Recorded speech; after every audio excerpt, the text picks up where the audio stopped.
আবু জাহেল জোরে একটা আব্দুল্লাহ ইবনে মাসউদের কানের মধ্যে আঘাত লাগায়া দিছে। আবু জাহেলের আঘাত খাইয়া আব্দুল্লাহ ইবনে মাসউদের কান দিয়া রক্ত পড়া আরম্ভ করে দিয়েছি। আর বিশ্বে বেদনায় যন্ত্রণায় বাঁচতেছে না, তারপরও আল্লাহর কালামের তেলাওয়াত বন্ধ করে না। নারে তাকবীর! কত মজা ছিল তার কোরআনের তেলাওয়াত।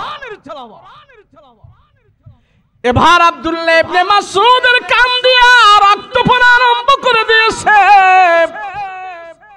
তারপরে আল্লাহর কালামের তেলাওয়াত খুলে খুলে করতেছে। কত মধুর কি কোরআনের তেলাওয়াত! আল্লাহর সাথে কথা বলে, কত চমৎকার তেলাওয়াত। কিন্তু এভাবে কান দিয়া রক্ত পড়তেছি, আব্দুল্লাহ ইবনে মাসউদ আঘাত পাইতেছি, তারপরও কোরআনের তেলাওয়াত বন্ধ করে না। আল্লাহ ডাক দিয়া কো, রহমতের নবী গো,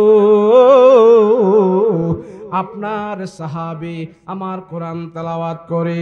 আর আবু জাহেল যায়া তার চটকনা দিয়া থাপ্পড় মেরে তার কান দিয়া রক্ত বের করে ফেলেছে। ধৈর্য ধরতে বলেন, গরিব হওয়ার কারণে সে কোরআন তেলাওয়াত করতেছে, চমৎকার তেলাওয়াত। গরিব হওয়ার কারণে পাল্টা আবু জাহেলকে সে আঘাত করার সাহস পায় না। কিন্তু আবু জাহেল আজকে ক্ষমতার কারণে কোরআনওয়ালাদের গায়ে যখন আঘাত করেছি, কোরআনওয়ালাকে যখন নাকি কান দিয়া রক্ত পড়া আরম্ভ করে দিয়েছি, তার আঘাতে কোরআনওয়ালার কান থেকে যখন রক্ত বের করেছে, আমি আল্লাহ দেখে রেখেছি, আমি আল্লাহ এটা নোট করে রেখে দিয়েছি। তার যত বড় শক্তি হোক, তার যত বড় পাওয়ার হোক, আমি আল্লাহ তাআলা এই আবু জাহেলকে একদম দুর্বল প্রাণী দিয়া দুনিয়া থেকে বিদায় করব। কথা বলেন ঠিক কিনা? কাফিরের ফেন্ডেলে থাকে অতক্ষণ পর্যন্ত সে সর্বপ্রকারের গুনাহ থেকে মুক্ত থাকে। আলহামদুলিল্লাহ। এমনি ভাবে আমার আপনার গোটা জিন্দেগিটা যেন আল্লাহর নাফরমানি থেকে মুক্ত থাকতে পারি, এই নিয়েই আল্লাহ পাক তামাম দুনিয়াতে, দুনিয়ার শুরু থেকে নিয়ে আমাদের নবী পর্যন্ত লক্ষাধিক নবী প্রেরণ করেছেন, যেন মানুষ গুনাহ থেকে বেঁচে থাকে, নাফরমানি থেকে বেঁচে থাকে। আল্লাহ কোরআন নাজিল করেছেন এই জন্যই, যাতে করে মানুষ কোরআন খুলে খুলে পড়তে পারে, দেখতে পারে, শিখতে পারে, নিজের জীবনে বাস্তবায়ন করে করে কোরআন মতো তার জিন্দেগি গঠন করে যেন সে আবার আল্লাহর কাছে ফিরে যেতে পারে। এর জন্য লক্ষাধিক নবী রাসূল আল্লাহ দুনিয়াতে প্রেরণ করেছেন। এখন নবী রাসূল নাই, নবী রাসূলদের কাজটা করব কে?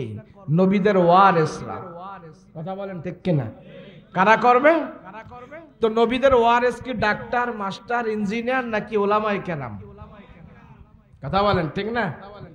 এখন উলামায়ে কেরাম এই কথা বলতে যায় অনেক আঘাতপ্রাপ্ত হবে, অনেক সম্মানিত হবে, অনেক বেইজ্জতি হবে, অনেক ক্ষয় হবে, অনেক কিছু হবে। কেন?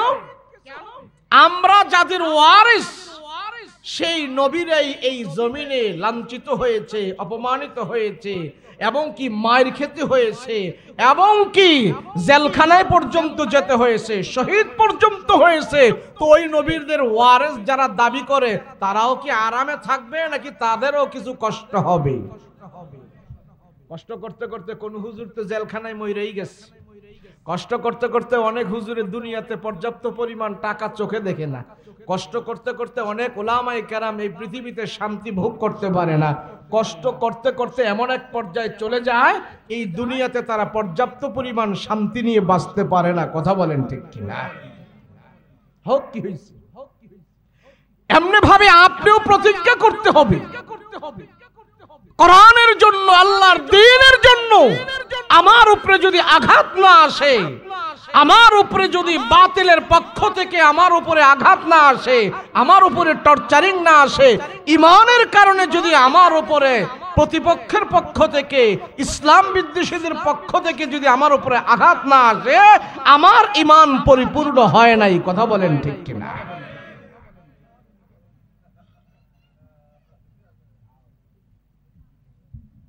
এদের কথাই শুনেন।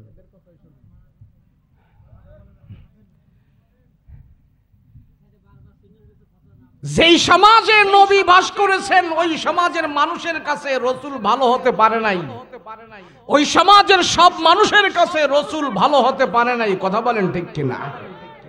তো আমি হুজুরি, আপনি দিনদার, আপনি নামাজি, আপনি হাজি, আপনি মুত্তাকি, আপনি পরহেজগার, আপনিও কি এই সমাজের সবার কাছে ভালো হতে পারবেন? এই কথা বলেন না কেন? পারবেন? পারবেন না। যে ইমাম সাহেব মসজিদে নামাজ পড়ায়, ইমাম সাহেব কি সব মুসল্লিদের কাছে ভালো? যদি ভালো হওয়ার চেষ্টা করে তো এই ইমাম বেইজ্জতি আরো বেশি হবে, ভালো হতে পারবে না। এই পৃথিবীর সবার কাছে একজন দিনদার মুত্তাকি পরহেজগার ভালো হতে পারে না। কথা বলেন ঠিক কিনা? নবী তো ভালো হতে পারে নাই, সাহাবীরাই তো ভালো হতে পারে নাই, তো আমি আপনি কেমনে পারবো? বলে মানুষ যে কোনো অবস্থায় থাক না কেন, সে 70-80 বছর হায়াত পাক না কেন, তার পুরা জিন্দেগিতে সে সবার কাছে ভালো হতে পারবে না, এমনকি তার ঘরের বউর কাছেও তো সবসময় ভালো হতে পারে না। কথা বলেন ঠিক কিনা? এই ভালো না হওয়ার পিছনেই দুনিয়ার একটা সিস্টেম, এটা আল্লাহ বানাইছেন এইভাবে। এর ভিতর থেকেই আল্লাহর দিন, কোরআন, দিনিয়াল ইসলাম, এর ভিতর থেকে আমি চেষ্টা করতে হবে যেন ইসলামের ভিতরে আমি পুরোপুরি ভাবে ঢুকতে পারি। কথা বলেন ঠিক কিনা? বাধা আসবে, যেই ঘরে বেশি মাল আছে, যেই ঘরে বেশি সম্পদ আছে, সোনা গয়না আছে, চোর ডাকাত ওই ঘরের ভিতরে বেশি ঢুকে। কথা বলেন ঠিক কিনা? তো আমার আপনার ভিতরে যদি ঈমান বেশি থাকে, আল্লাহর প্রতি অগাধ বিশ্বাস থাকে, আমি যদি কোরআন নিয়ে, আল্লাহ রসুল নিয়ে মৃত্যুবরণ করতে চাই, তো শয়তানের পক্ষ থেকে আমার উপরেও বাধা বেশি আসবে। কথা বলেন ঠিক কিনা? কিন্তু লাস্টিং আমারই বেশি। লাস্ট পর্যন্ত আমি টিকে থাকবো, আর লাস্ট পর্যন্ত ইমানদার টিকে থাকবে, বেঈমান ধূলিসাৎ হয়ে যাবে। আমি আগে কিছু কথা বলে নিতেছি, এই জন্য বলতেছি, পরবর্তীতে আর এই কথা মতো বলতো না, এত কথা বলতাম না, টাইম ওয়াজ করো। আমাদের মুখে 3 দিকে দাঁত আছে। কয় দিকে? সবার আসেনি? কথা কই না? সবার মুখে দাঁত আছে না? এই দাঁতের ভিতরে জিহ্বা আসেনি? দাঁত বেশি শক্ত না জিহ্বা বেশি শক্ত? সবাই কয় না? দাঁত বেশি শক্ত না জিহ্বা বেশি শক্ত? দাঁতে কামড়ায়া কুমড়ায়া গম, পেয়ারা, আলু, পটল যা আছে সব দাঁতে চাবায়া চুবায়া সব খেয়ে ফেলে, আর জিহ্বা ভিতরে থেকে আল্লাহ আল্লাহ আল্লাহ আল্লাহ আল্লাহ আল্লাহ আল্লাহ করতে থাকে, তাই না? এই কথা কন নাকি? জিহ্বা দুর্বল, এটা ভিতরে থাকে, আর দাঁত বাবারে বাবা সব চাবায় চুবায় খেয়ে ফেলতেছে, হাড্ডি গুড্ডি সব ছিঁড়ে ফেলতেছে। লাস্টিং কি দাঁতের বেশি না জিহ্বার বেশি? কথা বলেন না, জিহ্বার না দাঁতের? জিহ্বা তো দুর্বল, কিন্তু লাস্টিং বেশি। কথা বলেন ঠিক না? আপনাদের এই চাটমোহর উপজেলায় মরার আগে মানুষের জিহ্বা পড়ে না দাঁত পড়ে? কবরে কি দাঁত নিয়ে যাইতে পারে না জিহ্বা নিয়ে যেতে পারে? জিহ্বা দুর্বল ছিল, জিহ্বা ভিতরে থেকে আল্লাহ আল্লাহ করছে, এত তাফালিং দেখায় নাই, সুদ ঘুষের টাকা খাইয়া খুব হামতুম দেখায় নাই, ক্ষমতা পাইয়া রাষ্ট্রের টাকা চুরি করে নাই। কথা কয় না দি? হ্যাঁ এই কথা কস, কথা কস আস্তে আস্তে দি না, ফ্যান লাগতো না। যারা যারা আবু জাহেলের মতন শক্তিবান, যারা নমরুদ ফেরাউনের মতো শক্তিবান, যারা ওরা দাঁতের মতো চাবায়া চিবায়া কামড়ায়া সব খেয়ে ফেলবে, কিন্তু তাদের এই শক্তি স্থায়ী নয়, অস্থায়ী। কথা বলেন ঠিক কিনা? জিব্বা, এটা আমগো হুজুরগো মতো আমরা নরম সরম হয়ে থাকি, খালি সালাম দিই, ভালো আছেন, আসসালামু আলাইকুম, দাওয়াত খাই, নরম কথা কই, আমরা এত গরম বেশি হই না, তাই না? কেন যত গরমই আমরা হই, হিসাব করলে আপনাদের থেকে আমরা নরমই বেশি, গরম না। কিন্তু আলেম ওলামা, কোরআন হাদিস, ধর্ম ইসলাম, এগুলির লাস্টিং কিয়ামত পর্যন্ত থাকবে। কথা বলেন ঠিক কিনা? একজন মুমিন মাইর খাইলেও ভয় করে না, এর জন্য কোরআন বলা, সে মাইর খায়, জেল খাটে, প্রচুর পরিমাণ কষ্ট হয়, এরপরও সে শয়তানের পথে যায় না। যত আঘাত আসুক না কেন, কোরআন নিয়েই সে কবরে যেতে চায়। কথা বলেন ঠিক কিনা? আবু জাহেল, উকবা, শাইবা, মুসলমানেরা যখন কোরআন তেলাওয়াত করত খানায় কাবায়, তো আবু জাহেল সবাইরে বলে দিত, হাতে তুলি দাও, হাতে তালি দাও, এইভাবে তালি দাও। তোমাদের তালির আওয়াজের কারণে মুহাম্মাদের এবং মুহাম্মাদের সাহাবীদের কোরআনের তেলাওয়াত মানুষের কানে যাইব না, আর কানে না গেলে মানুষ কোনোদিন কোরআনের কাছে আসবে না। হাতে তালি দিত এইভাবে জোরে জোরে, যাতে করে কোরআনের আওয়াজ মানুষের কানে না যায়। এইভাবে আবু জাহেল, উকবা, শাইবারা কোরআনের বিরোধিতা করেছে। আলহামদুলিল্লাহ, বিরোধিতা করে তারা টিকতে পারে নাই, তাদের বংশধরেরাও টিকতে পারবে না, তাদের অনুসারীরাও টিকতে পারবে না। কিন্তু কোরআন পড়েছে যারা, কোরআন মেনেছে যারা, তারা গরিব হোক, বেলাল হোক, সুমাইয়া হোক, তাদের মতো যারা ছিল, কোরআন নিয়ে যখন তারা শহীদ হয়েছে, রসুলের দ্বীন নিয়ে যখন শহীদ হয়েছে, আল্লাহ তাদের শহীদের বিনিময় সেই সুদূর মক্কা থেকে এই পাবনা জেলার ভিতরে আল্লাহ পাক দ্বীন-ই ইসলাম পৌঁছাই দিয়েছে। কেন? ত্যাগ স্বীকার তারা করেছে। মক্কায় যখন মানুষ কোরআন তেলাওয়াত করত, এই কোরআনের আওয়াজ কাফেরদের কানে যায় লাগতো। আবু জাহেলের কানে যায় যখন কোরআনের আয়াতের তেলাওয়াত লাগতো, আবু জাহেল তেলে বেগুনে জ্বলে উঠতো আর বলতো, হায় হায়, মুহাম্মদের এই কোরআনের তেলাওয়াত আমার মতন আবু জাহেলের দিলকেই এমন ভাবে পাগল কইরা নিছে, তো সাধারণ জনগণের মানুষের দিল তো আরো আগে মুহাম্মদের কোরআন কেড়ে নেবে। অতএব এই মক্কাতে যেন কেউ কোরআনের তেলাওয়াত না করতে পারে, আবু জাহেল বাধা হয়ে দাঁড়াইছে কোরআনের বিরুদ্ধে। রাসূলের এক সাহাবী ছিলেন আব্দুল্লাহ ইবনে মাসউদ রাদিয়াল্লাহু আনহু। নাম কি জোরে কোন? হ্যাঁ জোরে বলেন পাবনার মানুষ। আপনারা কি মূর্খ না শিক্ষিত? কথা কয় না, মূর্খ না শিক্ষিত? বলেন সবাই, বলেন শিক্ষিত আমরা। কি বলেন? বলেন সবাই শিক্ষিত। যারা কোরআনের মাহফিলে আসে তারা মূর্খ না, তারা শিক্ষিত। যারা সূরা ফাতিহা জানে তারা মূর্খ না, তারা শিক্ষিত। যারা সূরা কালাম জানে, কোরআনের 5টা সূরা জানে, 10টা সূরা জানে, ইসলাম সম্পর্কে প্রাথমিক জ্ঞান রাখে, এরা মূর্খ না, এরা হলো জাতির শিক্ষিত। কথা কোন ঠিক কিনা? এ পাবনায় বহুত আলেম আছে, হাজার হাজার আলেম আছে, আলহামদুলিল্লাহ আরো হবে। মাদ্রাসা বহুত হচ্ছে, আরো হবে ইনশাআল্লাহ। প্রতিটা ঘরে ঘরে যেন আলেম তৈরি হয়, সেই ব্যবস্থা ইনশাআল্লাহ একদিন বাংলাদেশে হয়ে যাবে। কথা বলেন ঠিক কিনা? আব্দুল্লাহ ইবনে মাসউদ কোরআন তেলাওয়াত করে, মাথাটা এরকম বড় ছিল, লোকটা হ্যাংলা পাতলা ছিল, খাটো ছিল, কিন্তু কোরআন তেলাওয়াত খুব মজা ছিল, খুব সুন্দর করে সে কোরআন তেলাওয়াত করতে পারত।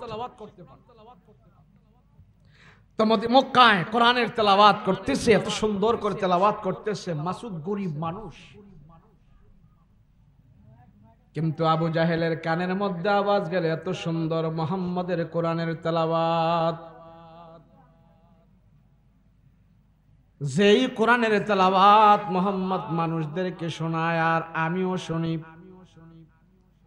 আবু জাহেল বলে, মুহাম্মদ যদি কোরআনের তেলাওয়াত করে, আমি আবু জাহেল রাতকে রাত দাঁড়ায় দাঁড়ায় সারা রাত যদি আমি নবীজির কোরআন তেলাওয়াত শুনি, আমার তৃপ্তি মিটবে না। ওই কোরআনের তেলাওয়াত আব্দুল্লাহ ইবনে মাসউদ এত সুন্দর ও সুললিত কণ্ঠে তেলাওয়াত করে, এই তেলাওয়াত যদি জনগণের কানের ভিতরে যায়, জনগণ আমাদের মূর্তি পূজা করবে না, জনগণ আমাদের লাত উজ্জা মানাতকে মানবে না। মুহাম্মদের কোরআন মেনে মেনে মানুষ যখন কলমা গ্রহণ করবে, মুহাম্মদের দল বাড়ি হয়ে যাবে। অতএব মানুষদেরকে কোরআন তেলাওয়াত থেকে দূরে রাখতে হবে। এটা আবু জাহেলের প্রতিজ্ঞা। এই মাইকম্যানটা কে? মাইকের সাউন্ড বরবর ভরবর করে করে চিকুন সুন্দর করে আওয়াজ দেন। আবু জাহেল হলে মক্কার সবচেয়ে বড় সন্ত্রাসী এবং একজন পাওয়ারফুল নেতা। আবু জাহেলের কানের ভিতরে যখন নাকি আব্দুল্লাহ ইবনে মাসউদের কোরআনের তেলাওয়াত যায়, আবু জাহেল চিন্তা করলো এত সুন্দর কোরআনের তেলাওয়াত, এত সুললিত কণ্ঠের তেলাওয়াত যখন নাকি কোনো মানুষ শুনি, ওই মানুষ তো সাথে সাথে কালমা পড়ে পড়ে মুসলমান হয়ে যাবে। আবু জাহেল ঘর থেকে বের হয়ে আসলো, আর এসে দেখতেছেন মুহাম্মাদের সঙ্গী একজন গরিব দুর্বল মানুষ, সে কোরআন তেলাওয়াত করতেছে এত সুন্দর করে। আবু জাহেল দাঁড়ায়া বলতেছে, আব্দুল্লাহ ইবনে মাসউদ কোরআনের তেলাওয়াত তুমি বন্ধ করো, বন্ধ করো। আব্দুল্লাহ ইবনে মাসউদ যখন কোরআনের তেলাওয়াত করে, আর আবু জাহেল বলে, আব্দুল্লাহ ইবনে মাসউদ কোরআনের তেলাওয়াত বন্ধ কর। আব্দুল্লাহ ইবনে মাসউদ আবু জাহেলের কোনো কথা শুনে না, কর্ণপাত করে না, কোরআনের তেলাওয়াত করতেছে, সুললিত কণ্ঠে তেলাওয়াত করতেছি। আর আবু জাহেল বলে, আব্দুল্লাহ ইবনে মাসউদ কোরআনের তেলাওয়াত বন্ধ কর, বন্ধ কর। আব্দুল্লাহ ইবনে মাসউদ বন্ধ করে না, আরো সুন্দর কণ্ঠে আল্লাহর কালামের তেলাওয়াত করতেছি, বন্ধ করে না, বন্ধ করে না, বন্ধ করে না। রাহমাতুল লিল আলামিনের প্রিয় সাহাবী আব্দুল্লাহ ইবনে মাসউদ আল্লাহর কালামের তেলাওয়াত করে, কণ্ঠ চমৎকার। ভাবতেছি এইভাবে যদি কোরআনের তেলাওয়াত মক্কার জনগণ শুনি, শোনার সাথে সাথে তারা কোরআনের তেলাওয়াত শুনে তারা মুসলমান হয়ে যাবে। তাৎক্ষণিকভাবে বলে, হে আব্দুল্লাহ ইবনে মাসউদ কোরআনের তেলাওয়াত বন্ধ করো। মানুষটা গরিব হতে পারে, কিন্তু আল্লাহর কালাম যখন খুলে খুলে তেলাওয়াত করতে থাকি, সে বলতেছে আল্লাহর কালাম যখন আমি তেলাওয়াত করি, দুনিয়ার কোনো মানুষের কথা আমার কানে যায় না, আমার আল্লাহর সাথে আমার কথাবার্তা হতে থাকি। তুমি মক্কার সবচেয়ে বড় একজন লিডার, সবচেয়ে বড় একজন সন্ত্রাসী। হে আবু জাহেল, তোমার কথায় আমি আল্লাহর কালামের তেলাওয়াত বন্ধ করতে পারি না। আবু জাহেল বলে, আব্দুল্লাহ ইবনে মাসউদ কোরআনের তেলাওয়াত বন্ধ কর, বন্ধ কর। নবীর গরিব সাহাবী কোরআনের তেলাওয়াত বন্ধ করেন, আরো মনোযোগ সহকারে পড়তেছি পড়তেছি, কোরআনের তেলাওয়াত করতেছি। আবু জাহেল দেখলো না না, তার এত নরম কথা এসে কোরআনের তেলাওয়াত বন্ধ করবে না। দুই একবার বলার পর এইবার আবু জাহেলের হাতটা এইভাবে টান করে, ওই ছোট্ট সাহাবী আব্দুল্লাহ ইবনে মাসউদ গরিব সাহাবী, আবু জাহেল হাতটা টান করে আব্দুল্লাহ ইবনে মাসউদের কানের মধ্যে একটা আঘাত করে দিয়েছি। আবু জাহেলের হাত ডাক, শরীরের মধ্যে অনেক শক্তি বেশি ছিল। এবার যখন নাকি আবু জাহেল জোরে একটা আব্দুল্লাহ ইবনে মাসউদের কানের মধ্যে আঘাত লাগায়া দিছে, আবু জাহেলের আঘাত খাইয়া আব্দুল্লাহ ইবনে মাসউদের কান দিয়া রক্ত পড়া আরম্ভ করে দিয়েছি। আর বিশ্বে বেদনায় যন্ত্রণায় বাঁচতেছে না, তারপরও আল্লাহর কালামের তেলাওয়াত বন্ধ করে না। নারে তাকবীর! কত মজা ছিল তার কোরআনের তেলাওয়াত। এবার আব্দুল্লাহ ইবনে মাসউদের কান দিয়া রক্ত পড়া আরম্ভ করে দিয়েছে। তারপরেও আল্লাহর কালামের তেলাওয়াত খুলে খুলে করতেছে, কত মধুর কি কোরআনের তেলাওয়াত! আল্লাহর সাথে কথা বলে, কত চমৎকার তেলাওয়াত, কিন্তু এভাবে কান দিয়া রক্ত পড়তেছি, আব্দুল্লাহ ইবনে মাসউদ আঘাত পাইতেছি, তারপরও কোরআনের তেলাওয়াত বন্ধ করে না। আল্লাহ ডাক দিয়া কো রহমতের নবী গো, আপনার সাহাবী আমার কোরআন তেলাওয়াত করে, আর আবু জাহেল যায়া তার চটকনা দিয়া থাপ্পড় মেরে তার কান দিয়া রক্ত বের করে ফেলেছে। ধৈর্য ধরতে বলেন, গরিব হওয়ার কারণে সে কোরআন তেলাওয়াত করতেছে, চমৎকার তেলাওয়াত। গরিব হওয়ার কারণে পাল্টা আবু জাহেলকে সে আঘাত করার সাহস পায় না, কিন্তু আবু জাহেল আজকে ক্ষমতার কারণে কোরআনওয়ালাদের গায়ে যখন আঘাত করেছি, কোরআনওয়ালাকে যখন নাকি কান দিয়া রক্ত পড়া আরম্ভ করে দিয়েছি, তার আঘাতে কোরআনওয়ালার কান থেকে যখন রক্ত বের করেছে, আমি আল্লাহ দেখে রেখেছি, আমি আল্লাহ এটা নোট করে রেখে দিয়েছি। তার যত বড় শক্তি হোক, তার যত বড় পাওয়ার হোক, আমি আল্লাহ তাআলা এই আবু জাহেলকে একদম দুর্বল প্রাণী দিয়া দুনিয়া থেকে বিদায় করব। কথা বলেন ঠিক কিনা? আবু জাহেল শক্তির বাহাদুরি দেখায় কোরআনওয়ালাদের গায়ে আঘাত করেছিল, কোরআনওয়ালাদের গায়ে আঘাত করে রক্ত বের করেছে। সেই আবু জাহেলও টিকতে পারে নাই দুনিয়ার জমিনে। আল্লাহ ছোট ছোট দুটা বাচ্চা দিয়া, মুআজ আর আওয়াজকে দিয়া, দুই ভাই 7 বছর আর 8 বছরের দুই ভাইকে দিয়া আবু জাহেলের মতন সবচেয়ে বড় সন্ত্রাসী শক্তিশালী মানুষটাকে আল্লাহ দুনিয়া থেকে বিদায় করে দিয়েছেন। কথা বলেন ঠিক কিনা? আমরাও দেখি, এই জমিনে আমরাও দেখেছি যারা 16 বছর 17 বছর ক্ষমতা পেয়ে কোরআনওয়ালাদেরকে শাপলা চত্বরে হত্যা করেছিল, কোরআনওয়ালাদেরকে মাদ্রাসার ভিতরে যে গুলি করেছিল, মসজিদের মুসল্লিদেরকে যারা আঘাত করেছিল, কোরআন ছুঁড়ে ফেলে দিয়েছিল, কোরআনের বুকে আগুন জ্বালিয়েছিল, মাদ্রাসার ছেলেদেরকে মেরেছিল, আল্লাহ নোট করে রেখে দিয়েছে। ওই জালিমদেরকে ওই দেশের ভিতর থেকে ছাত্র নামক ছোট ছোট বাচ্চাদেরকে দিয়ে এই দেশ থেকে বিদায় করে দিয়েছে। আমি কোন দলের কথা বলছি না, আমি পরিস্থিতির কথা বলছি, আমি প্রেক্ষাপটের কথা বলছি, দলের নয়।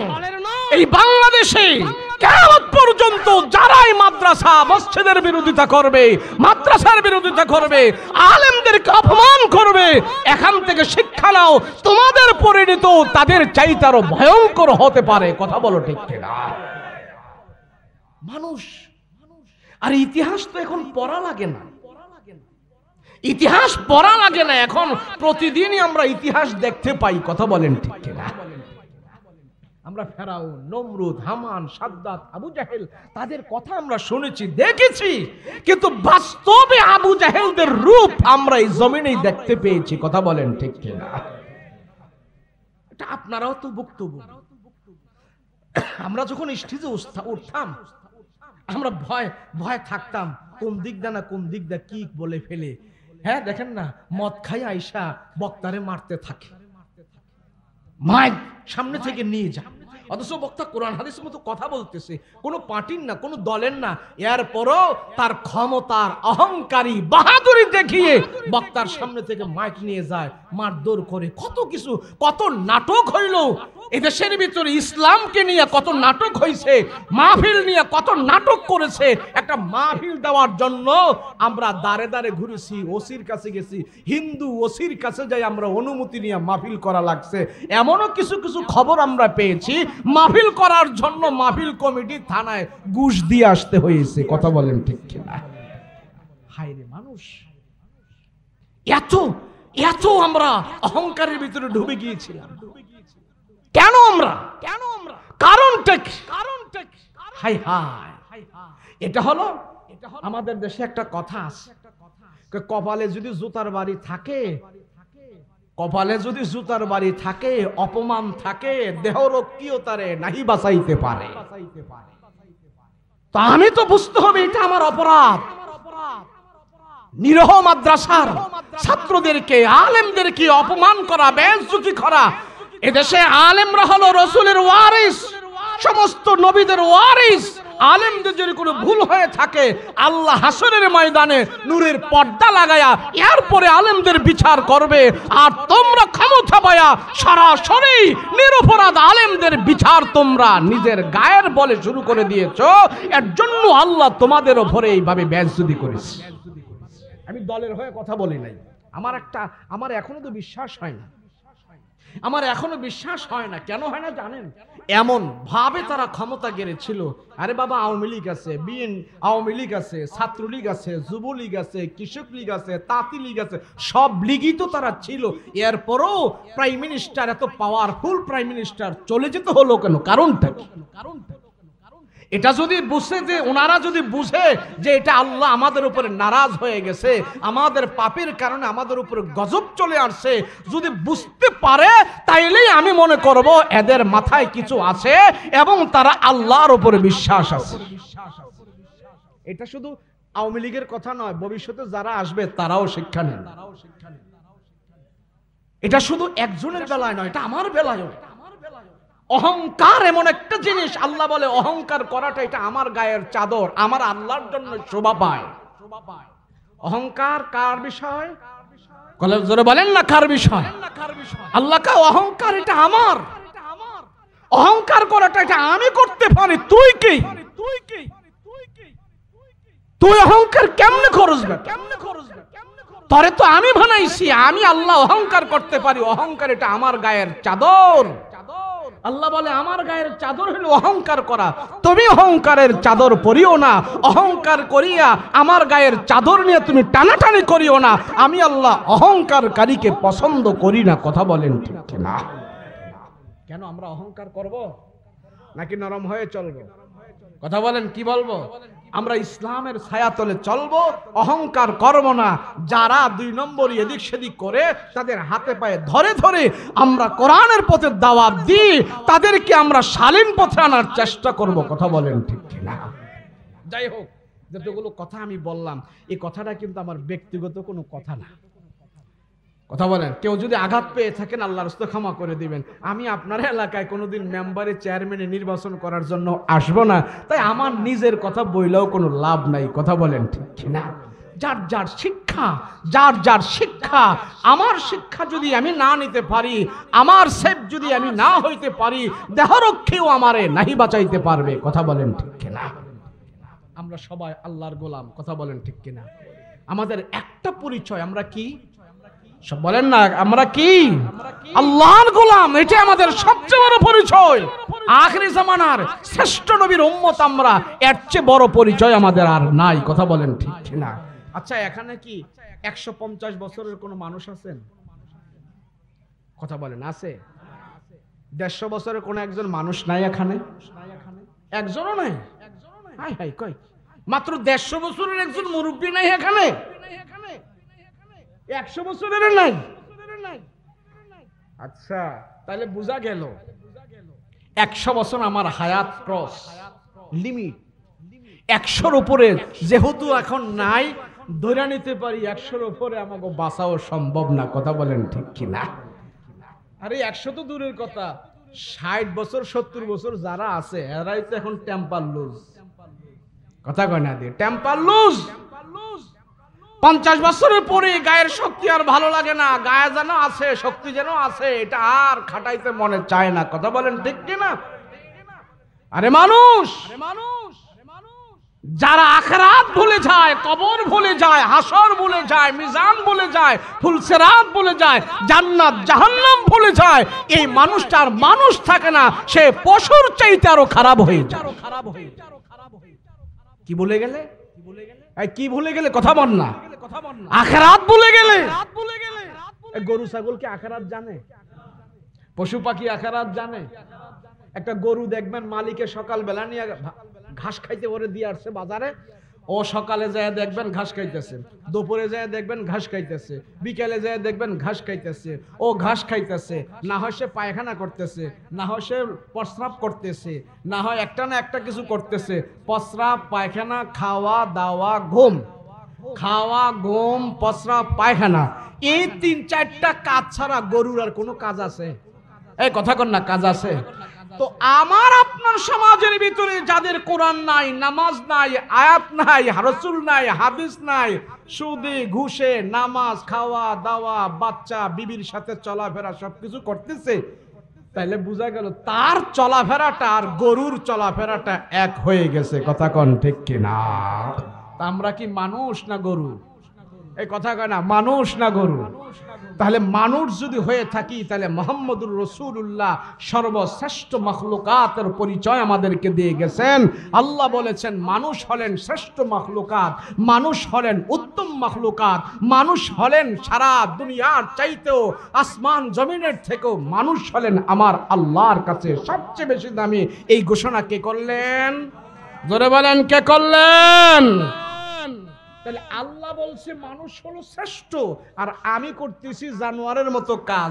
আল্লাহর বলার সাথে আমার সাংঘর্ষিক হয়ে গেল কিনা? এই কথা কন না, হয়ে গেল কিনা? তাহলে যদি মানুষ হতে হয় তাহলে কি করতে হবে? কথা কয় না, কি করতে হবে? এখন কোরআন মানবো কেমনে? কেউ কয় হুজুর আমার পোলাটার যদি মাদ্রাসায় পড়াই, হুজুর পড়ামো ঠিক আছে, তবে হুজুর এত নিজে চলতে পারবো না, করে খাওয়াই কি? হ্যাঁ, তাই দেখে যেটার একটা পা নাই, চোখ নাই, একটা ল্যাংড়া বুইড়া যেটা আছে ওই পোলাটার নিয়ে মাদ্রাসায় দেয়। এই ভাইজান, ভাই, ও ভাই, কথা কইতে দেন, এমন একটা কথা কইতেছে, আপনারা যদি এখানে কথা কন পর্দারে বুঝে গেছে। আমি একটা ঘন্টা কথা কই খাইয়ে আমরা সারা রাত আপনারা কই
কয় ও আমিরুল মুমিনিন, আমি মাথায় করে করে নিয়ে দিয়ে আসি। ওমর কয় না না না, তোদের মাথায় নিয়ে গেলে হক আদায় হবে না, দে আমার মাথায় দে। হযরত ওমর রাদিয়াল্লাহু আনহু আটার বস্তা কাদের মধ্যে নিয়া হাঁটি হাঁটি পা পা করে ওই বুড়ির দরজার মধ্যে যে হাজির হয়ে গেছে। হাজির হয়ে ডাক দিয়া বুড়িকে বলতেছেন, মাগো মা, দরজা খোলেন, দরজা খোলেন। আমিরুল মুমিনিন যখন নাকি দরজা খোলার কথা বলতেছি, আমিরুল মুমিনের কথা তো সে দরজা খোলে না, আমিরুল মুমিনিন তো সেই মহিলাই চিনে না। হযরত ওমর রাদিয়াল্লাহু আনহু মাথার মধ্যে মুখের মধ্যে রুমাল দিয়া ঘুমটা দিয়া মুখটা ঢেকে ফেলছে।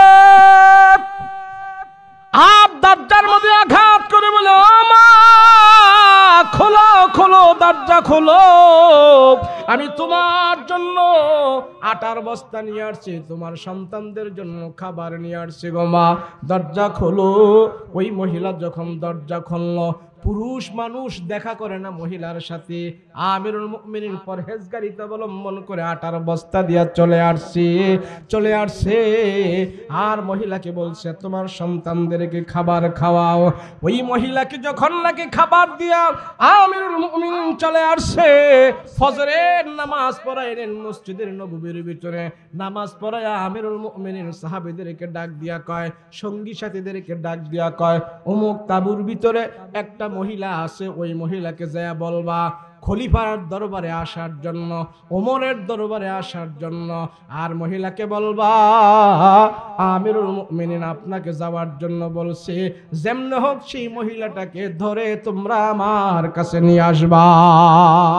যাও সেখানে যে আমার কথা বলবা। এ মুসলমান, কেমন শাসক হযরত ওমর! আরে তার থেকে যদি আমাদের 10% গুণ আমরা হাসিল করি, এই সমাজে কোনো চোর থাকবে না, চোর থাকবে না। এই সমাজের ভিতরে একটা চোরও থাকবে না। আল্লাহর রাসূল বলছেন, যদি মানুষের প্রাপ্য গরিবের হক আমরা যদি যথাযথভাবে আদায় করি, সমাজে চোর থাকবে না, বেইনসাফি থাকবে না, ইনসাফের বাটখারা প্রতিষ্ঠা হবে। গরিবের মুখে হাসি ফুটবে, বৃদ্ধর মুখে হাসি ফুটবে, বিধবার মুখে হাসি ফুটবে, অভাবীর মুখে হাসি ফুটবে। এক বেলা খানা খাওয়ার পর আল্লাহ তাআলা তার দিলের ভিতরে বাদশাহী শান্তি ঢোকায়া দিবে। আর 3 বেলা খানা খেয়ে পর্যাপ্ত পরিমাণ সম্পদ থাকার পরেও আমাদের দিলের ভিতরে শান্তি নাই। কথা বলেন ঠিক কিনা? ক্ষমতা পাওয়ার পরেও শান্তি নাই, ক্ষমতা যাওয়ার পরেও শান্তি নাই, ক্ষমতা পাওয়ার পরেও শান্তি নাই, টাকা পাওয়ার পরেও শান্তি নাই, পর্যাপ্ত পরিমাণ ব্যবসায় লাভ হওয়ার পরেও শান্তি নাই। কারণটা কি? অশান্তির বেড়াজালে ডুবে পড়ে আছি আমরা। আর শান্তি শান্তি শান্তি খুঁজতেছি, মনে হয় শান্তির মায় 300 বছর আগে মারা গেছে, জীবনে আর ফিরে আইব না। কথা বলেন ঠিক কিনা? আরে শান্তি কোথায়? হযরত ওমর বলে, যাও সকাল বেলা যায় ওই মহিলাকে যায় বলল, ও মহিলা, হযরত ওমর আমিরুল মুমিনিন তোমাকে তালাশ করছে, খবর দিয়েছে, এক্ষুনি তোমাকে আমরা মসজিদে নববীতে আমিরের কাছে নিয়ে যাওয়ার জন্য। ওই মহিলা তো থরথর করে কাঁপা আরম্ভ করে দিয়েছে। হায় হায়, আমার কল্লা শেষ। আর রাতের বেলা তো আমিরুল মুমিনিনকে আমি বকাঝকা দিয়েছিলাম, পেটের ক্ষুধার যন্ত্রণায় বাচ্চাদের চেহারার দিকে তাকিয়ে আমি অনেক কথা বলেছিলাম। হায় হায়, আমার অবস্থা শেষ। মহিলা সন্তানগুলোকে নিয়ে ভয়ে ভয়ে আমিরুল মুমিনিনের কাছে মসজিদে নববীর ভিতরে আসে। আমিরুল মুমিনিন মসজিদে নববীর মিম্বারে বসা। ওই মহিলাটা আস্তে আস্তে করে যখন নাকি পর্দা সহকারে যখন নাকি মসজিদের নববীর সাইড দিয়ে আসতেছে, আর আমিরুল মুমিনিন হযরত ওমর বলে, বসো বসো, তুমি ওখানেই বসো, তোমার সাথে কথা হবে, তুমি ওখানেই বসো। দূরে বসাইলেন। যখন ওমর রাদিয়াল্লাহু আনহুর কণ্ঠের আওয়াজটা মহিলার কানে গেছে, ওই মহিলা আরো ভয় পেয়ে গেছে। হায়রে, বাচ্চা দুটা বলে, মাগো কেমন যেন রাতের বেলায় যে মুসাফির আমাদের বাড়িতে গিয়েছিল, সেই মুসাফিরের কণ্ঠটা আমিরুল মুমিনিনের কণ্ঠের মতো শোনা যায়। এবার আমিরুল মুমিনিন ডাক দিয়া বলে, ও মা, তোমার স্বামী ইসলামের জন্য যুদ্ধে গিয়া শহীদ হয়েছে, আমি আমিরুল মুমিনিন হয়ে তোমার খবর রাখতে পারি নাই। তুমি রাতের বেলা তোমার ঘরের ভিতরে তুমি আওয়াজ করে করে বলেছো, আমি ওমর তোমার কথাগুলো শুনেছি। তুমি বলেছো হাসুরের ময়দানে নাকি ওমরকে পাইলে তুমি গামছা লাগায়া গলার মধ্যে টাইনা টাইনা জিজ্ঞাসা করো না, তোমার ঘরে দুটা সন্তান আছে, খাদ্যের অভাবে যন্ত্রণায় ছটফট করতেছে, আমি খবর নিতে পারি নাই। ওই বাচ্চাদের যন্ত্রণায় তুমি আল্লাহর কাছে অভিযোগ করতেছো, বিচার দিতেছো। হাসরের ময়দানে ওমরের গলায় গামছা লাগায়া তুমি জিজ্ঞেস করবা, ও মা, হাসরের ময়দানে আমার গলায় গামছা লাগায়া জিজ্ঞেস করার আগে মাগো আমি তোমাকে একটা গামছা দিলাম না, এই গামছার দুই মাথায় তুমি ধরো। আমিরুল মুমিনিন ওই মহিলার হাতে গামছার দুই মাথা দিয়া আর গামছাটা নিজের গলায় পরায় বলতেছেন, মাগো হাসরের ময়দানে তুমি পরে টানাটানি কইরো, আগে আমার এই সাহাবীদের সামনে তুমি টাইনা টাইনা তোমার মনের প্রতিশোধ নিয়া তুমি আমাকে ক্ষমা করে দাও, না হয় হাসরের ময়দানে কিন্তু আমার রক্ষা হবে না। সুবহানাল্লাহ। কেমন ছিল তাদের শাসক, আর এমন শাসকের কারণেই তো এক ঘাটে বাঘে আর মহিষে পানি খাইছে। কথা বলেন ঠিক কিনা? আর আমাদের শাসনের কারণে গরিবের সম্পদ লুট করে চুরি করে কত হাজার বিলিয়ন ট্রিলিয়ন কত লক্ষ লক্ষ কোটি কোটি টাকা কুকুরের মতন, কুকুর পায়খানা খেয়ে যেমন তার তৃপ্তি মিঠে না, এই মানুষ নামক কুকুরগুলো দেশের কত সম্পদ পাচার করে করে নিয়ে তারা বিদেশের বুকে বাড়ি গাড়ি করে আরামে আছে। কথা কোন ঠিক কিনা? এটা মানুষের স্বভাব নয়, এটা কুকুরের স্বভাব হয়ে গিয়েছিল তাদের। কথা বলো ঠিক কিনা? এই দেশ ভালো হবে, আর এই দেশ যদি ভালো হতে হয় আল্লাহর কোরআন ছাড়া বাংলাদেশ ভালো হওয়া কোনোদিন সম্ভব না আমি মনে করি। কথা বলেন ঠিক কিনা? কেমনে একটা ঘটনা কইলাম, ছোট্ট করে কয়ে দিন। জাপানে নাকি চুরি হইতো আগে, কৌতুক পড়ছিলাম তো, জাপানে চুরি হইতো আগে তো জাপানের তারা চিন্তা করতেছে পুলিশ বিডিআর র্যাব আর্মি এগুলা দিয়াও চোর নিধন করতে পারি না, কি করা যায়? তো জাপানের এমপি মন্ত্রীরা বৈশা, বুদ্ধিজীবীরা বৈশা চিন্তা করলো যে আমরা এত টেকনোলজি জানি, এত কিছু আবিষ্কার করছি যন্ত্রপাতি, তো আমরা গবেষণা করে চোর ধরার মেশিন আবিষ্কার করি। কি কন? যদি অন্য কিছু দিয়ে না পায় তাহলে তখন এই গবেষণা করে যদি ভার করতে পারে তাহলে তো ভালো। তো জাপানের তারা গবেষণা করে চোর ধরার মেশিন বাইর করছে। মেশিন বাইর করে এখন জাপানের তারা রাস্তাঘাটে মোড়ে মোড়ে চোর ধরার মেশিন ফিট করছে। আর তারা সিদ্ধান্ত নিল যে 2 মাস পরে যাই আমরা মেশিন খুইলা দেখব কয়জন চোর ধরা পড়ছে। আপনাদের অসুবিধা হইতেছে? আপনাদের অসুবিধা হইলে আমাদের আবার সুবিধা, তাড়াতাড়ি চলে যাবো। আরামে যায় যদি একটু ঘুমাইতে পারে, কালকে আবার গাজীপুর মাহফিল করুন। তো সুবিধা না অসুবিধা? অসুবিধা হইতেছে? আচ্ছা যাক, আপনার একটু হাই হু না করলে আমি বুঝবো কেমনে যে পাবনা এসে ওয়াজ করতেছি, কি গোরস্থানে ওয়াজ করতেছি নাকি বাজারে করতেছি, না কেমনে ঘুমু? আওয়াজ করবেন তো? বেশি করন যেত না, কদিন বৃষ্টিতে ভিজে ওয়াজ করছি তো গলা টলা একবার একটু ইয়া হয়ে গেছে। যাই হোক বেশি রাত করবো না। জাপানের তারা চোর ধরার মেশিন লাগাইছে মোড়ে মোড়ে, সিদ্ধান্ত নিল 2 মাস পরে আমরা মেশিন খুলে দেখবো কয়জন চোর ধরা পড়েছে। এখন 2 মাস পরে যাই মেশিন খুইলা দেখে এত টেকনোলজি তাদের দেশে, মানুষ তো কম, চোর ধরা পড়ছে মাত্র 5 জন। কয়জন? কথা কয় না, কয়জন? আমেরিকার তারা চিন্তা করে আমাগো দেশে আমরা এত পাওয়ারফুল, সারা দুনিয়া কন্ট্রোল করি, আমাগো দেশে চোর থাকবো কে, আমরাও মেশিন লাগাই। এখন তারাও মেশিন লাগাইছে, চোর ধরার মেশিন। চোর ধরার মেশিন লাগাইয়া দেখছে কি 2 মাস পরে যায় চেক করে দেখছে চোর ধরা পড়ছে 10 জন। কয়জন? সৌদি আরবের তারা চিন্তা করলো মক্কা মদিনা আমাগো দেশে, আর সব দেশের লোক আমাগো দেশে আইসা বাস করে, আমাগো দেশে চুরি হইলে মক্কা মদিনার বদনাম, আমাদের দেশেও আমরা চোর ধরার মেশিন যেহেতু বাইরেছে আমরা লাগাই। তো সৌদি আরবের ধর্ম মন্ত্রণালয়ের মন্ত্রী যারা আছে সবাই লাগাইলো, রাস্তার অলিতে গলিতে চোর ধরার মেশিন লাগাইছে। এখন মেশিন লাগায়া 2 মাস পরে যায় মেশিন খুইলা দেখে চোর ধরা পড়ছে 50 জন। কয়জন? এখন সৌদি আরবের দেখা দেখি চিন্তা করতেছে পাকিস্তানের তারা যে আমরা বাদ থাকবো কে, আমাদের দেশেও মেশিন লাগাই।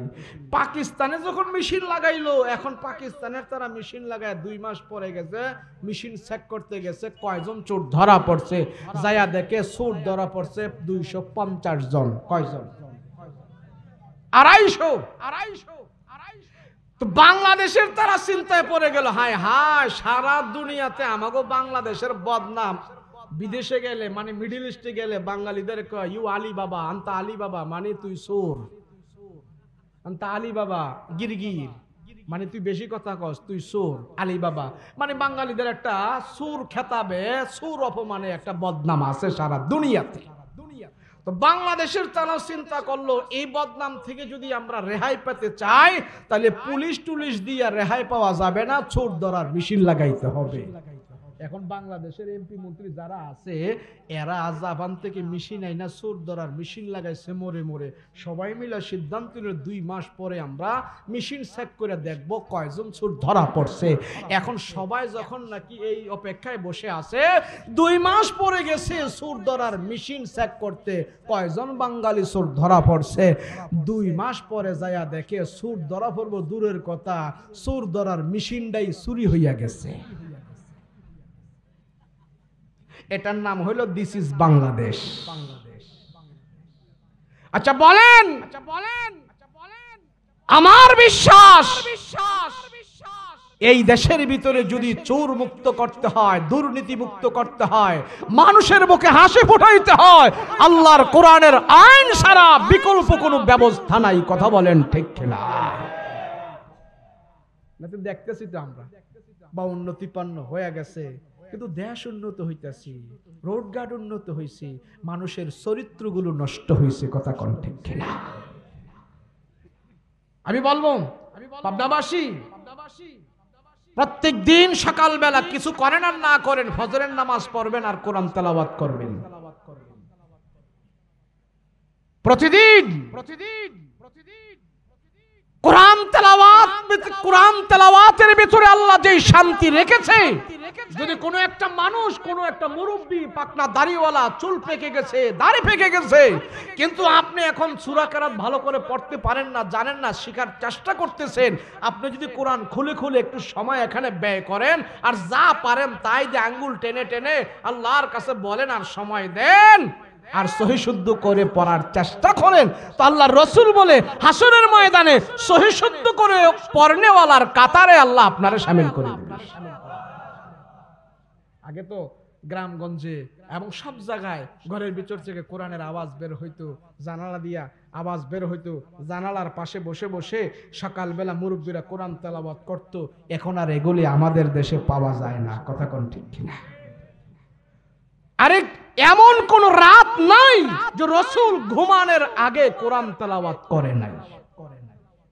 রাসূলের জীবনী, কার জীবনী জোরে বলেন? রাসূলের জীবনী।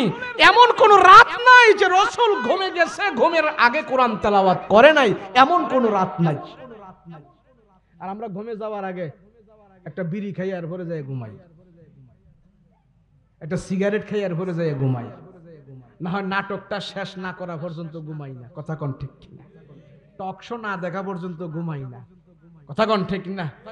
যদি নাটক, সিনেমা, টক শো এটা যদি রাতের বেলায় না দেখাতে পারি, যদি কোনো ক্রমে এটা সুইটা যায়, তাহলে সকালবেলা যায় টেলিভিশন ওয়ান করে এটার কায়দা আদায় করি। কথা কয় না? হায়রে মানুষ, প্রত্যেকটা মানুষের জীবনে এই কোরআনের যদি তেলাওয়াত না থাকে তাহলে সেই কোরআনের আইনও সে বাস্তবায়ন করা সম্ভব হবে না। আগে তেলাওয়াত করতে হবে, কথা বলেন ঠিক কিনা? এই যে মাদ্রাসা, আপনাদের এখানে যে মাদ্রাসা, দিন রাত 24 ঘন্টা এখানে কোরআনের তেলাওয়াত হয়, কথা বলেন ঠিক কিনা? ইহুদি, মুশরিক, নাসারা, বেঈমানদের টার্গেট হলো মাদ্রাসাগুলো যেন বন্ধ হয়ে যায়। মাদ্রাসাগুলো যদি বন্ধ হয়ে যায়, কোরআন থেকে মানুষ দূরে চলে যাবে। আর যেই মুসলমানেরা, যে ইমানদারেরা নামে থাকবে ইমানদার, নামে থাকবে মুসলমান, কিন্তু তাদের কাছে কোরআন নাই, ওই ইমানদার মুসলমানদেরকে সহজে গাদ্দার বানানো সহজ হয়ে যাবে, কথা কোন ঠিক কিনা? এইজন্য কাফের মুশরিকরা ক্ষমতার লোভী না, তারা ক্ষমতা নিতে চায় না, তারা চায় মানুষদেরকে ইসলাম থেকে বিচ্ছিন্ন করে দূরে ফেলে দেওয়ার জন্য। আমরা কি ইসলাম থেকে দূরে যাব নাকি কাছে থাকবো? কথা বলেন, দূরে যাব না কাছে থাকবো? ঘটনা শুনেন। ঘটনা হইল রাসূল পাক সাল্লাল্লাহু আলাইহি ওয়াসাল্লাম সাহাবায়ে কেরামদেরকে বলছেন, তোমরা প্রতিযোগিতা করবা নেকের বেলায়। কিসের বেলায় বলেন? আমরা তো প্রতিযোগিতা করি, কার থেকে কে বেশি পয়সা কামাবো, কার থেকে বেশি কে দোকান দিব, কার থেকে বেশি সে আয় রোজগার করবো। আর রাসূলের সাহাবীদের ভিতরে ছিল কার থেকে বেশি কে নেক কামাবে। তো নবীজির প্রধানমন্ত্রী ছিলেন, প্রধান উপদেষ্টা ছিলেন দুইজন। কয়জন? জোরে বলেন, কয়জন? দুইজন। একজনের নাম ফারুক আজম, আরেকজনের নাম হলো সিদ্দিক আকবর। তো নবীজি চিন্তা করলো, সব সাহাবীরা তো এই ঘটনাটা বলে আমি শেষ করে দিচ্ছি, এটা মেশকাত শরীফের ঘটনা। রাসূল পাক সাল্লাল্লাহু আলাইহি সাল্লাম বলতেছেন, আমি তো সব সাহাবীদের কি দিনের বেলা দেখি এরা ভালো করে চলে, আমার সাথে তারা উঠা বসা করে, নামাজ পড়ে, রোজা করে, সালাম কালাম সব ঠিক আছে, কিন্তু সাহাবীরা রাতের বেলা কেমনে রাত কাটায়, কোন আমল করে, এটা তো আমি রাসূল জানি না। আর সবাইরে রাতের বেলা কোন আমল করে এটা তো আমি চেকও করতে পারবো না। তাহলে রাতের বেলা আমার সাহাবীরা কোন আমল করে কাটায় এটা আমি কেমনে জানবো? তো নবীজি চিন্তা করলেন, আমার প্রধান যে দুই সাহাবী, সেই দুই সাহাবীকে আমি আজকে রাতের বেলা ইন্টারভিউ করব। তো কি ইন্টারভিউ? তো রাসূল পাক সাল্লাল্লাহু আলাইহি সাল্লাম চিন্তা করলেন, দেখি রাতের বেলা ওমর রাদিয়াল্লাহু আনহু, আবু বকর রাদিয়াল্লাহু আনহু, তারা দুইজনই আমার প্রাণপ্রিয় সাহাবী। আর তারা যে কামরায় থাকে, যেখানে থাকে, মসজিদে নববীর ভিতরে তারা অনেক রাত্র নববীতে কাটায়, মসজিদের ভিতরে কাটায়। তো রাসূল ঘর থেকে এসে আগে এসে মসজিদে নববীর ভিতরে ঢুকে দেখতেছে ওই মসজিদের ওই কোণায়, উত্তর কোণায় একজন কোরআন তেলাওয়াত করতেছে, চিকুন কণ্ঠে আস্তে আস্তে করে কোরআন তেলাওয়াত করতেছে। তো নবীজি আস্তে আস্তে করে ওদিকে যায়, দেখে এখানে যে কোরআন তেলাওয়াত করতেছে অতি আস্তে, উনি আমার প্রধান সাহাবী হযরত আবু বকর রাদিয়াল্লাহু আনহু। সুবহানাল্লাহ। তো নবীজি আবু বকরের পিছনে দাঁড়িয়ে দাঁড়িয়ে আল্লাহর কাছে দোয়া করছে, আল্লাহ রাতের বেলায় এত আরামের ঘুম আবু বকর, এই আরামের ঘুম ফেলে দিয়ে আবু বকর দণ্ডায়মান হয়ে দাঁড়িয়ে দাঁড়িয়ে আল্লাহ কোরআন তেলাওয়াত করতেছে। এই কোরআনের তেলাওয়াত দেখে আমি রাসূল খুশি হয়ে গেছে, আল্লাহ আপনিও খুশি হয়ে যান। নবীজি আবার পা হাঁটি হাঁটি করে মসজিদের অপর প্রান্তে যা দেখে মোটা কণ্ঠে তেলাওয়াত করতেছে। নবীজি বুঝতে পারলেন এই মোটা কণ্ঠের আওয়াজটা ওমর ফারুক রাদিয়াল্লাহু আনহুর আওয়াজ। নবীজি রাতের বেলা আবু বকরকে পাইলেন নামাজে দাঁড়িয়ে দাঁড়িয়ে কোরআন তেলাওয়াত করে, আবার ওমরকেও পাইলেন রাতের বেলা দাঁড়িয়ে দাঁড়িয়ে কোরআন তেলাওয়াত করে। রাসূল বলেন, আকাশে আমার দুইজন আছে আর জমিনে আমার দুইজন প্রিয় আছে। আকাশে হলেন জিবরাইল আর মিকাইল, আর জমিনে হইলেন আবু বকর আর ওমর। জমিনের দুইজন ব্যক্তিকে রাতের বেলা দেখলাম তারা কোরআন তেলাওয়াত করে করে আল্লাহর কুদরতে কদমে সাজদা দেয়। কতই না আনন্দ, আল্লাহর দরবারে হাত উঠায় দোয়া করলেন, আয় আল্লাহ আমার দুই সাহাবী হযরত ওমর আর হযরত আবু বকর দুইজন রাতের বেলা আরামে ঘুমাইলে পারতো, আরামের বিছানায় তারা ঘুমায় থাকতে পারতো, কিন্তু তারা আরামের বিছানায় ঘুমায় না। তারা তোমার কোরআন তেলাওয়াত করে তোমার সাথে কথাবার্তা বলে, সব মানুষ ঘুমায় গেছে, কিন্তু আমার আবু বকর আর ওমর ঘুমায় না, তারা কোরআন তেলাওয়াত করে। আল্লাহ, আমি তাদের ইবাদত দেখে খুশি হয়ে গেলাম, তুমিও তাদের প্রতি খুশি হয়ে যাও। নবীজি তাদের জন্য হাত উঠে আল্লাহর দরবারে দোয়া করছে, আল্লাহ আবু বকর আর ওমরকে কবুল করে নিয়েছে। রাহমাতুল লিল আলামিন চলে গেলেন, আর তারা ইবাদত বندگی করতেছে। ফজরের নামাজ আযান হওয়ার পর নবীজি মসজিদে নববীর ভিতরে এসে ফজরের নামাজের ইমামতি করলেন, সালাম ফিরাইলেন, আসসালামু আলাইকুম ওয়া রাহমাতুল্লাহ, আসসালামু আলাইকুম ওয়া রাহমাতুল্লাহ।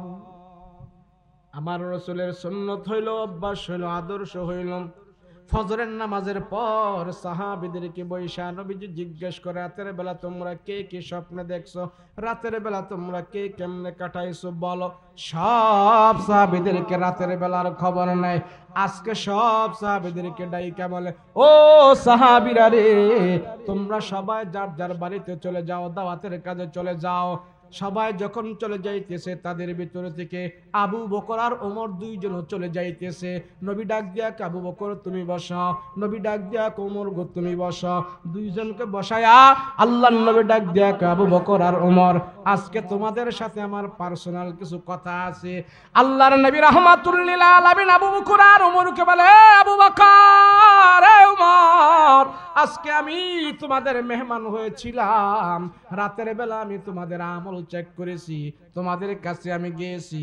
আবু বকর আর ওমর বলে, কখন গেলেন রাসূল? আমি তো বুঝলাম না, চিনলাম না, শুনলাম না, ভয় পাওয়া গেছে। হায় রে, আমাদের মনে হয় আমাদের কোনো বেয়াদবি হয়ে গেছে।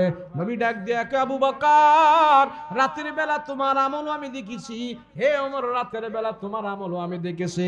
আবু বকর, আমি দেখলাম তুমি রাতের বেলা দাঁড়িয়ে দাঁড়িয়ে আল্লাহর কালাম তেলাওয়াত করতেছো। আমি একটা মনের ভিতরে আমার খটকা লেগে গেছে। বলে, কি খটকা? বলে, আমি যতক্ষণ দাঁড়িয়ে ছিলাম দেখলাম আবু বকর তুমি আস্তে আস্তে করে আল্লাহর কালাম তেলাওয়াত করতেছো, জোরে জোরে কালাম তেলাওয়াত করলে কি অসুবিধা ছিল? হযরত আবু বকর বলে, ইয়ালামুল জাহরা ওয়া মা ইয়াখফা, জোরে বললে যে আল্লাহ শুনে, আস্তে বললেও সে আল্লাহ শুনে, সেই জন্য আমি জোরে বললেও আমার আল্লাহ শুনে, আস্তে পড়লেও কোরআন তেলাওয়াত আমার আল্লাহ শুনে, সেই জন্য মানুষের ঘুম আমি ডিস্টার্ব করি নাই, আস্তে আস্তে করে আমি মালিকের সামনে দাঁড়িয়ে দাঁড়িয়ে আল্লাহর কালাম রাতের বেলা তেলাওয়াত করেছি। আল্লাহর নবী ডাক দিয়া বলে, ওমর, আমি দেখেছি কিছুক্ষণ তোমার এখানে অবস্থান করেছি, তুমি মোটা কণ্ঠে জোরে জোরে কোরআনের তেলাওয়াত করেছো, কারণ কি? আবু বকর আস্তে আস্তে কোরআন তেলাওয়াত করলো, তুমি জোরে জোরে কেন কোরআন তেলাওয়াত করলা, কারণ কি? হযরত ওমর বলে, নবীজি, আমি তো রাতের বেলা জোরে জোরে কোরআন তেলাওয়াত করি, এটা আমার বাড়িতে থাকলেও আমি কোরআন তেলাওয়াত জোরে জোরে করি, যাতে করে আমার ছেলে মেয়েরা যেন ঘুমাইতে না পারে, তারাও যেন ঘুম থেকে জাগ্রত হয়ে আমার সাথে আল্লাহর কালামে তেলাওয়াতে লিপ্ত হয় নামাজের মাধ্যমে। আল্লাহর রাসূল বললেন, হে আবু বকর, তোমার আমলও ঠিক আছে। আল্লাহর নবী বলেন, ওমর, তোমার আমলও ঠিক আছে। দুইজনের আমল দেখে আমি রাসূল সন্তুষ্ট হয়ে গেছি। তুমি পড়েছো আস্তে, তুমি পড়েছো জোরে, আমি আল্লাহর দরবারে তোমাদের জন্য দোয়া করেছি। আমার মন বলতেছে তোমাদের আমলের কারণে আল্লাহ তোমাদের প্রতি খুশি হয়ে গেছে। আল্লাহু আকবার। আমলের দ্বারা প্রতিযোগিতা করছে রাতের বেলা, আমরাও আমলের দ্বারা প্রতিযোগিতা করব।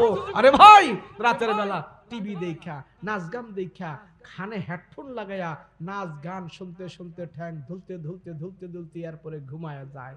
আপনার ব্রেনে কি বলে, সায়েন্টিফিক কি বলে, এইভাবে যদি আপনি হেডফোন লাগায়া কানের ভিতরে যদি গান লাগায়া যদি আপনি ঘুমাইতে থাকেন, এই ঘুমে যদি আপনি মৃত্যুবরণ করেন, সোজা সুজি কবরের ভিতরে ফেরেশতাদের ফিডার জন্য রেডি হয়ে থাকেন। কথা বলেন ঠিক কিনা? অন্তত পক্ষে আমরা রাতের বেলা যেন ঘুমাইলে মৃত্যুটা যেন আমাদের জান্নাতে মৃত্যু হয়, আমরা এইভাবে ঘুমাবো। রাতের বেলা যখন ঘুমাবো যদি পারি তাহলে বিড়ি টিড়ি খামো না, একটু ওযু কইরা ঘুমাবো। রাজি আছেন?